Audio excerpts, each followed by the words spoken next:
ओम शांति। ओम शांति। ओम शांति।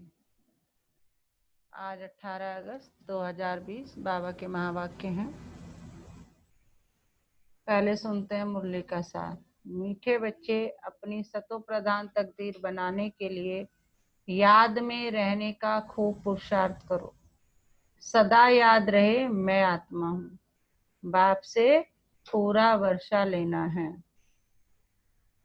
आज का प्रश्न है, बच्चों को याद का चार्ट रखना मुश्किल क्यों लगता है?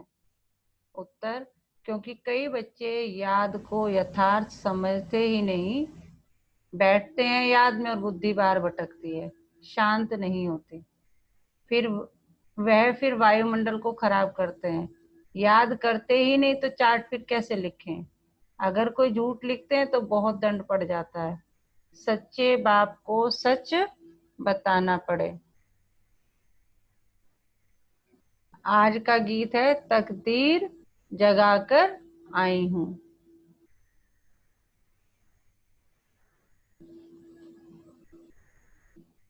ओम शांति।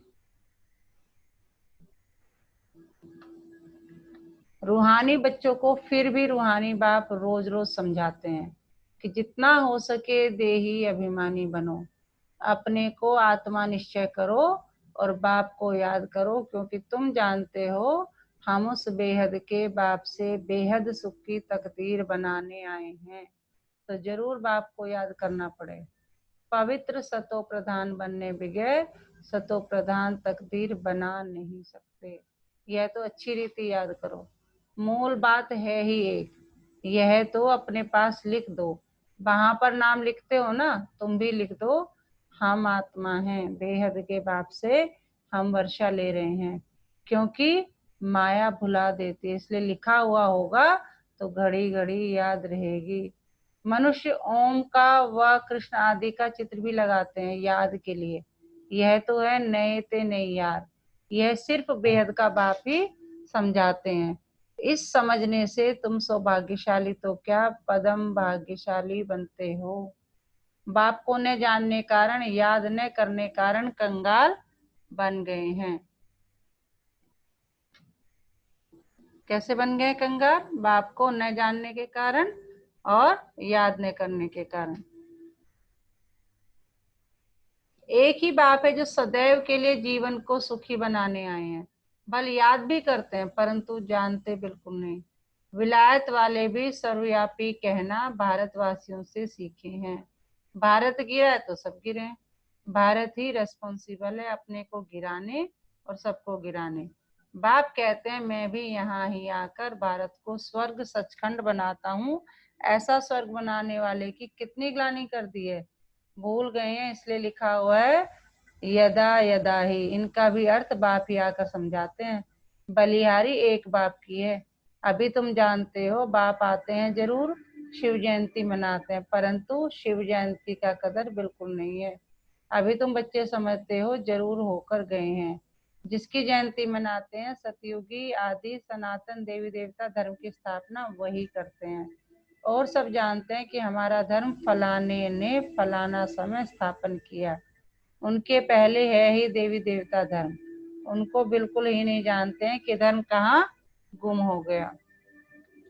अभी बाप आकर समझाते हैं, बाप ही सबसे ऊंचे और किसकी महिमा है नहीं। धर्म स्थापन की महिमा क्या होगी? बाप ही पावन दुनिया की स्थापना और पतित दुनिया का विनाश कराते हैं और तुमको माया पर जीत पहनाते हैं।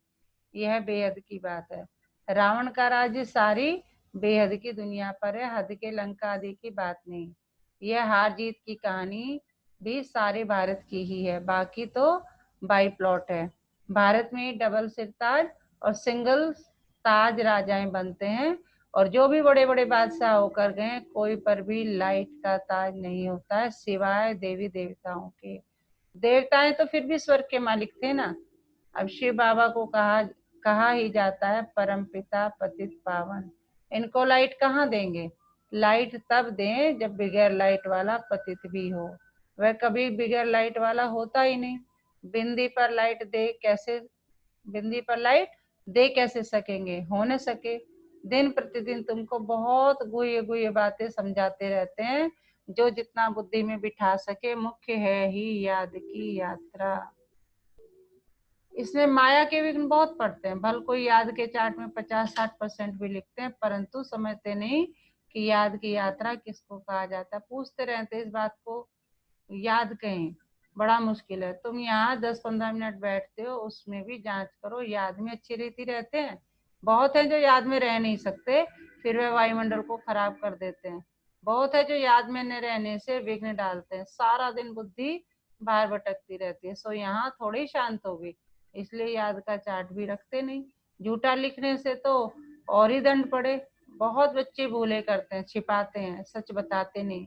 बाप कहे और सच नहीं बताए तो कितना दोष हो जाता है। कितना भी बड़ा गंदा काम किया होगा तो भी सच बताने में लज्जा आएगी। अक्सर करके सब झूठ बताएंगे। झूठी माया,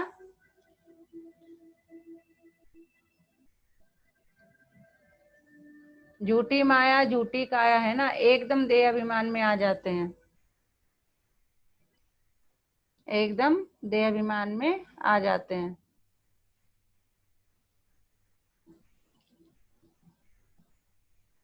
सच सुनना तो अच्छा ही है, और भी सीखेंगे। यहाँ सच बताना है।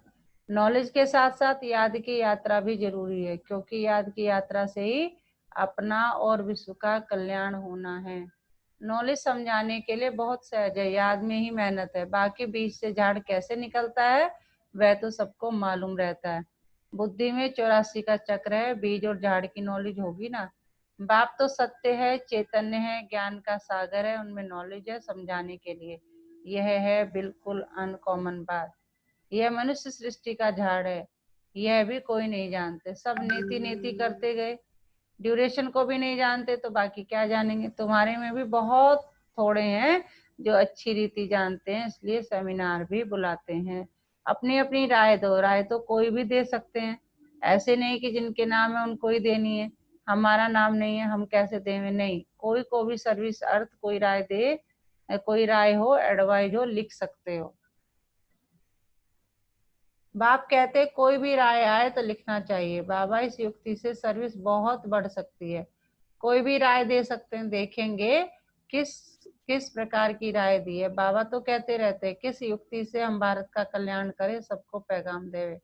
आपस में विचार निकालो, लिख कर भेजो। माया ने सबको सुला दिया है। बाप आते हैं जब मौत सामने होता है। अब बाप कहते हैं सबकी वानप्रस्थ अवस्था है, पढ़ो न पढ़ो मरना जरूर है। तैयारी करो ना करो, नई दुनिया जरूर स्थापन होनी है। अच्छे अच्छे बच्चे हैं जो ये अपनी तैयारी कर रहे हैं। सुदामा का भी मिसाल गया हुआ है, चावल मुट्ठी ले आया, बाबा हमको भी महल मिलने चाहिए। है ही उसके पास चावल मुट्ठी, तो क्या करेंगे। बाबा ने मम्मा का मिसाल बताया, चावल मुट्ठी भी नहीं ले आई, फिर कितना ऊंच पद पा लिया। इसमें पैसे की बात नहीं है, याद में रहना है और आप समान बनाना है। बाबा की तो कोई फियादी है नहीं। समझते हैं हमारे पास पैसे पड़े हैं तो क्यों नहीं यज्ञ में स्वाहा कर दे। विनाश तो होना ही है, सब व्यर्थ हो जाएगा। इससे कुछ तो सफल करें। हर एक मनुष्य कुछ न कुछ दान पुण्य आदि जरूर करते हैं, वह है पाप आत्माओं को दान पुण्य। फिर भी उस काल के लिए फल मिल जाता है। समझो कोई यूनिवर्सिटी कॉलेज आदि बनाते हैं, पैसे जाती हैं, यूनिवर्सिटी कॉलेज वगैरह बनाते हैं, पैसे जाती हैं, धर्मशाला आदि बना देते तो उनका मकान आदि अच्छा मिल जाएगा, परंतु फिर भी बीमारी आदि तो होगी ना। समझो किसने हॉस्पिटल आदि बनाई होगी तो करके तंदुरुस्ती अच्छी रहेगी, परंतु उनसे सब कामनाएं तो सिद्ध नहीं होती। यहाँ तो बेहद के बाप द्वारा तुम्हारी सब कामनाएं पूरी हो जाती है। तुम बनते हो पावन, तो सब पैसे विश्व को पावन बनाने में लगाना अच्छा है ना। मुक्ति जीवन मुक्ति देते हो, सो भी आधा कल्प के लिए। सब कहते हो हमें शांति कैसे मिले, वह तो शांति धाम में मिलती है। ठीक है, वह तो शांति धाम में मिलती है। और सतयुग में एक धर्म होने के कारण वहां अशांति होती नहीं। अशांति होती है रावण राज्य में। गायन भी है ना, राम राजा राम प्रजा, वह है अमरलोक। वहां अमरलोक में मरने का अक्षर होता नहीं। यहाँ तो बैठे बैठे अचानक मर जाते हैं, इसको मृत्यु लोक, उसको अमरलोक कहा जाता है। वहां मरना होता नहीं। पुराना एक शरीर छोड़ फिर बालक बन जाते हैं, रोग होता नहीं, कितना फायदा होता है। श्री श्री की मत पर तुम एवर हेल्दी बनते हो। तो ऐसे रूहानी सेंटर्स कितने खुलने चाहिए? थोड़े भी आते हैं, वे कम है क्या? इस समय कोई भी मनुष्य ड्रामा के ड्यूरेशन को नहीं जानते। पूछेंगे तुमको फिर ये किसने सिखलाया है? अरे हमको बताने वाला बाप है। इतने ढेर बीके हैं, तुम भी बीके हो, शिव बाबा के बच्चे हो, प्रजापिता ब्रह्मा के भी बच्चे हो। यह है ह्यूमैनिटी का ग्रेट ग्रेट ग्रैंडफादर। इनसे हम बीके निकले हैं। बिरादरियां होती है नहीं, बिरादरियां होती है ना, तुम्हारे देवी देवताओं का कुल बहुत सुख देने वाला है। यहाँ तुम उत्तम बनते हो, फिर वहां राज्य करते हो। ये किसको बुद्धि में रह न सके, यह भी बच्चों को समझाया है। देवताओं के पैर इस तमो प्रधान दुनिया में पड़ न सके। जड़ चित्र का परछाया पड़ सकता है, चैतन्य का नहीं पड़ सकता।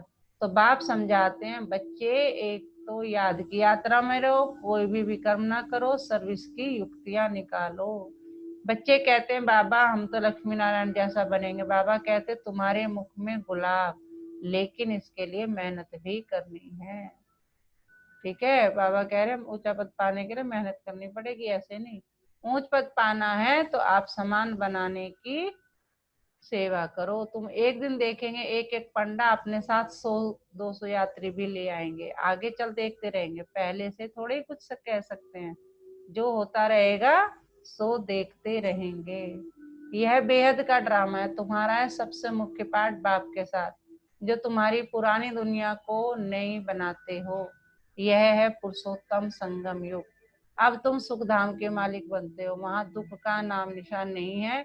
बाप है ही दुख हरता सुख करता, दुख से आकर लिबरेट करते हैं। भारतवासी फिर समझते हैं इतना धन है, बड़े बड़े महल है, बिजलियां हैं, बस यही स्वर्ग है। यह सब है माया का पंप। सुख के लिए साधन बहुत करते हैं, बड़े बड़े महल मकान बनाते हैं, फिर मौत कैसे अचानक हो जाता है? वहां मरने का डर नहीं। कहाँ? सतयुग में। यहाँ तो अचानक मर जाते हैं, फिर कितना शोक करते हैं, फिर समाधि पर जाकर आंसू बहाते हैं। हर एक की अपनी अपनी रस्म रिवाज है, अनेक मत है। सतयुग में ऐसी बात होती नहीं, वहां तो एक शरीर छोड़ दूसरा ले लेते हैं। तो तुम कितना सुख में जाते हो, उसके लिए कितना पुरुषार्थ करना चाहिए। कदम कदम पर मत लेनी चाहिए। गुरु की व पति की मत लेते हैं, वह अपनी मत से चलना होता है। आसुरी मत क्या काम देगी, आसुरी तरफ ही ढकेलेगी। अब तुमको मिलती है ईश्वरी मत, ऊंचते ऊंच इसलिए गाया भी हुआ है श्रीमत भगवानोवाच। तुम बच्चे श्रीमत से सारे विश्व को हेवन बनाते हो, उस हेवन के तुम मालिक बनते हो। इसलिए तुम्हें हर कदम पर श्रीमत लेनी है, परंतु किसकी तकदीर में नहीं, तो फिर मत पर चलते नहीं है। बाबा ने समझाया किसको भी अपना कुछ अकल हो, राय हो, तो बाबा को भेज देंगे। बाबा जानते हैं कौन कौन राय देने लायक है। नए नए बच्चे निकलते रहते हैं, बाबा तो जानते हैं ना कौन से अच्छे अच्छे बच्चे हैं। दुकानदारों को भी राय निकालनी चाहिए।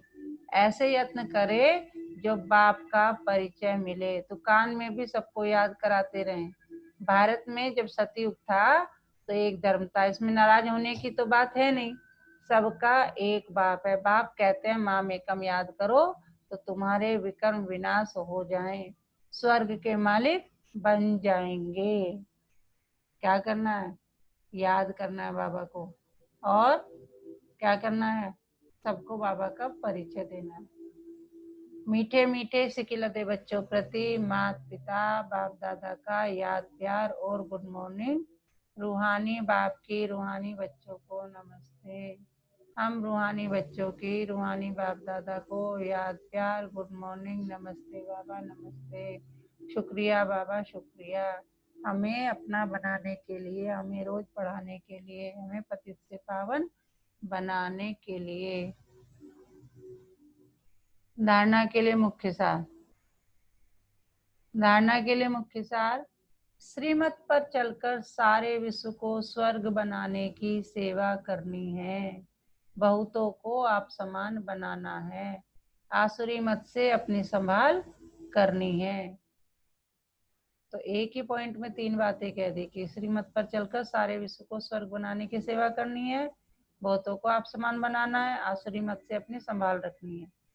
नंबर 2, याद की मेहनत से आत्मा को सतो प्रधान बनाना है। बाप की याद में रहो और अपनी आत्मा को सतो प्रधान बनाओ। सुदामा मिसल जो भी चावल मुट्ठी है वह सब सफल कर अपनी सर्व कामनाएं सिद्ध करनी है।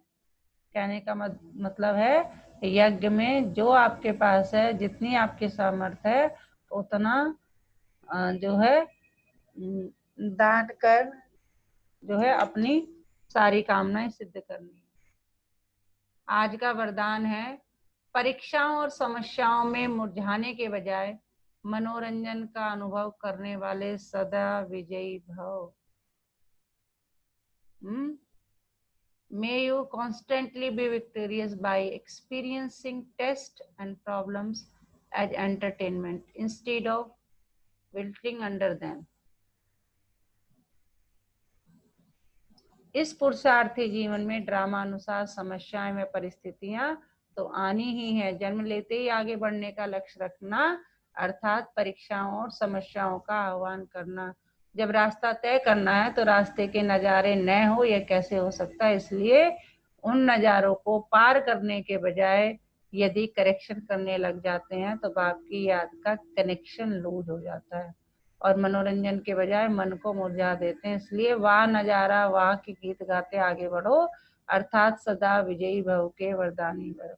कई बार हम जिंदगी में चलते चलते कई बार क्या होता हो ही रहा है आजकल तो खासकर कलयुग में, एक समस्या आई परेशान हो गए उसी में उलझ गए, दूसरी आई उसमें उलझ गए, तीसरी आई उसमें उलझ गए। बाबा कह रहे नहीं, समस्या आती है उन्हें उनसे सीखो, उनसे आगे बढ़ते चलो, ये नहीं कि उनमें उलझ के रख जाओ। अगर उन्हीं में उलझ जाओगे तो बाप से जो कनेक्शन है वो लूज हो जाता है। बाप की याद में रहो और समस्या की ये भी कुछ ये वाह समस्या है ना, करेक्शन मत करो। समझ जब जाना है उस रास्ते से तो रास्ते के नज़ारों को एंजॉय करते चलो। ये समस्या ही क्या सिखा के गई, वाह थैंक यू सो मच, आगे बढ़ो। स्लोगन है आज का, मर्यादा के अंदर चलना माना मर्यादा पुरुषोत्तम बनना। आज का मीठा मोती, संबंध नियमों को लागू करने से नहीं सुधरेंगे, स्वयं को बदलने से सुधरते हैं। संबंध नियमों को लागू करने से नहीं सुधरेंगे, स्वयं को बदलने से सुधरते हैं। तो आज किस सम्मान में रहना है, मैं सदा आगे बढ़ने वाली आत्मा हूँ, मैं सदा आगे बढ़ने वाली आत्मा हूँ। जितनी भी परिस्थितियां स्थितियां आ रही हैं समझ के चलो ये ड्रामा का पार्ट है। बाबा मेरे साथ है तो सब कुछ मेरे साथ अच्छा ही अच्छा होगा। ओम शांति।